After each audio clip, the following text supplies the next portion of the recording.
Ladies and gentlemen, in addition to a crucially important presidential campaign, we have crucially important Senate campaigns, and more I want to bring my favorite candidates onto this program.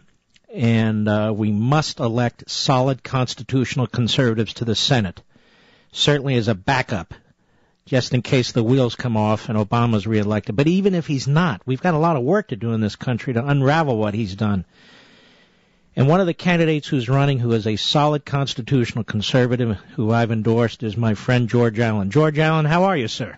I'm doing great, Mark. I'm on the way to Richmond from Virginia Beach. Had a good day of campaigning with the Virginia Beach Sheriff and also the Hampton Roads Chamber of Commerce, and just had a really good fundraiser in Virginia Beach for us. And tomorrow campaigning in the Richmond area. So really charged up. Had a good debate yesterday, setting forth the clear differences between... Well, now, wait a minute. I want to ask you about that. You're running against, or likely to be running against, Tim Kaine, who is Barack Obama's favorite governor, and now he thinks a favorite senator, but definitely one of his favorite candidates. Oh, yeah, definitely. Now, is Tim Kaine... Yeah? He was his handpicked.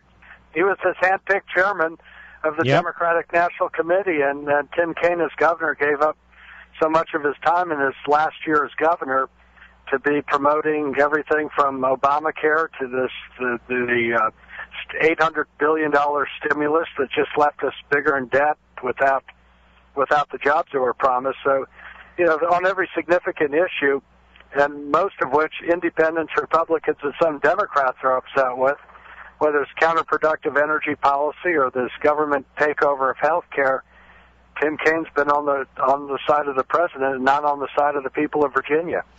Yeah, but what he likes to try and do, George, is pretend that he's, when he comes back here and campaigns in little towns and so on, he pretends he's a fiscal conservative. He pretends, that he wouldn't be an Obama drone, but he would be. He'd be an absolute certain vote with Obama, would he not?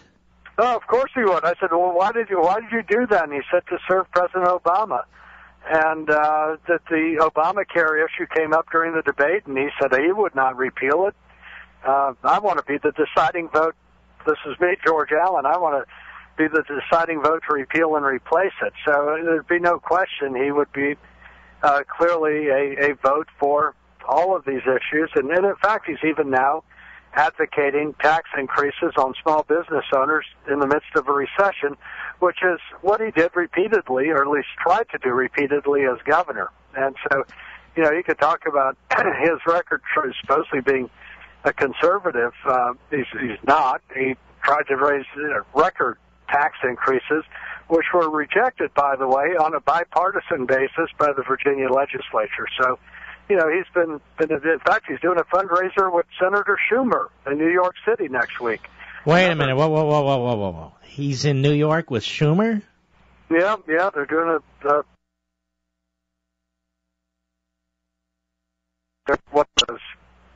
one of the more liberal members, obviously, of the U.S. Senate. And at any rate, the key in this campaign here in Virginia, in this really pivotal election year, is for people to recognize that if you like what's going on now with this high unemployment, high underemployment, which is around 16%, unnecessarily high fuel prices, a country really not going in the right direction, well, those policies are the policies that Tim Kaine has been advocating. I think I envision a better future for Virginians and Americans, and that is everything from making our country more competitive with our tax and regulatory policies for investment and jobs, and lowering the taxes on and costs on job-creating businesses, unleash our American energy resources rather than being vulnerable to outside forces.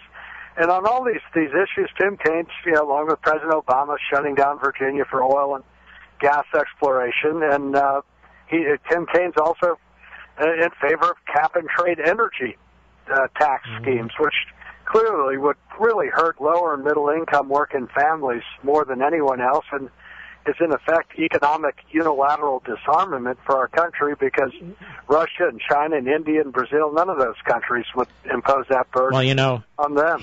He's hoping that he can draw enough big numbers out of some of the urban areas in northern Virginia to wipe out all the other votes in the state. So it's going to be important for at least the suburbs and outer suburbs of Washington, D.C., that people understand that if you're voting for Obama, you're still voting for a horrific housing market. You're still voting to drive down the value of the dollar. You're voting for a very poor economy. So even people in the Northern Virginia area, while they may be doing better to some extent than parts of the rest of the country, they can do even better under a new president and with a new Senate.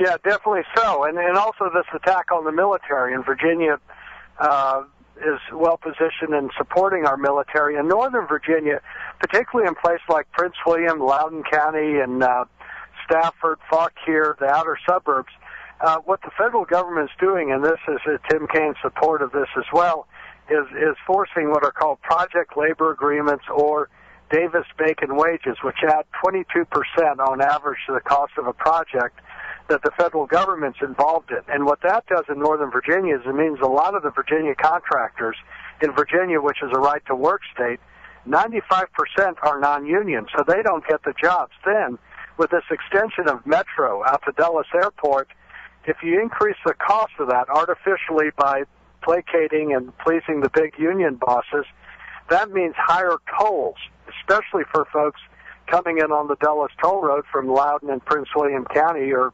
Fauquier or Points West. And that's something people understand, and there's no reason why we shouldn't have competitive bidding with non-union contractors trying to get the jobs and the taxpayers getting the best bang for their buck, rather than the way that they're skewing the whole bidding process and construction projects under this administration with the Democrats trying to, again, please their union boss buddies.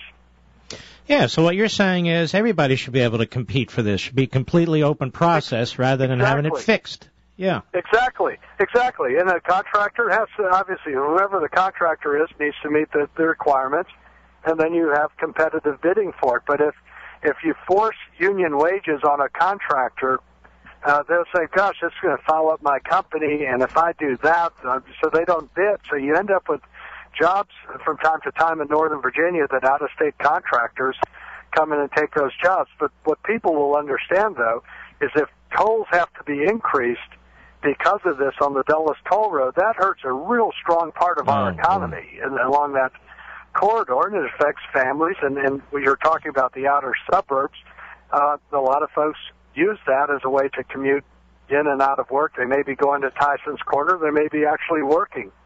Yeah, and those tolls are pretty high to begin with, Yeah, they are. And they will be higher if you force the unnecessarily higher.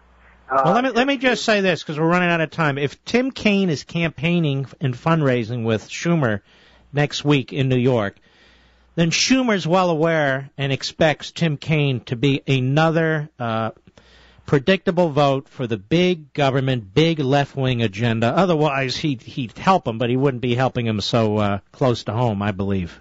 Oh, yeah, definitely. I mean, but on all the key issues, they all relate to jobs, whether it's spending and debt. He's for that.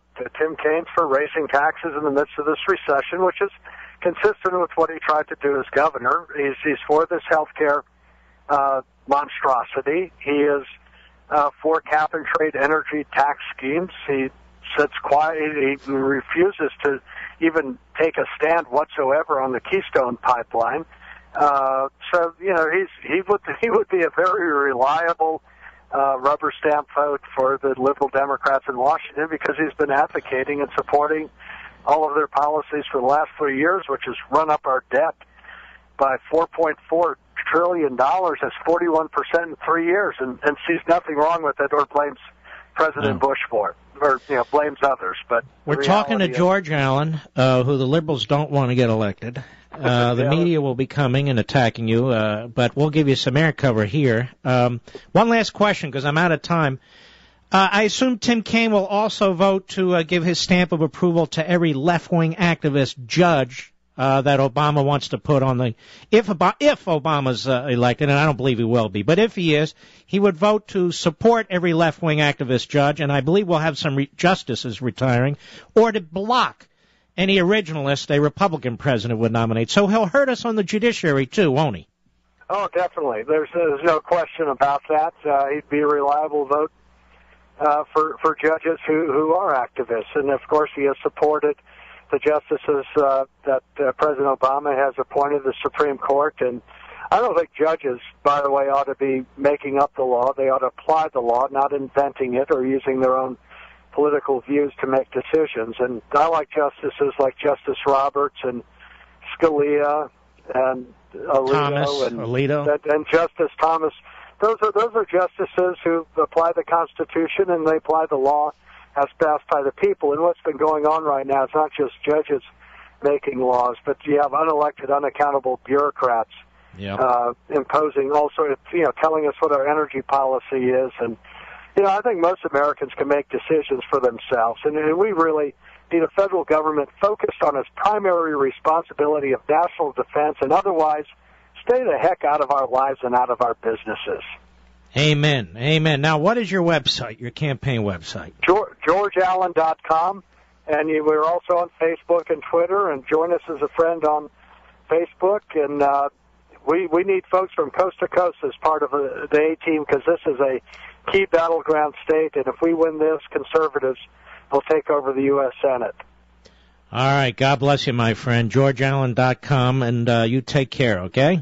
You do the same, Mark, and I'll see you on the trail ahead. All right. Take care now. And I'm going to have other Senate candidates on this program, too, folks. This is your Senate. George Allen running in Virginia, others running in other states. They're voting on what's going to happen with you and your family, whatever state they come from. And so I'm digging deep. I did it in the last election, and I'm going to continue doing it in this election. I've endorsed enthusiastically George Allen for the United States Senate, in the Republican primary, and in any other way I can. No, I know that upsets some people. I always upset some people. But I'm a solid conservative, and I know what I know. And I try to express that. Ladies and gentlemen,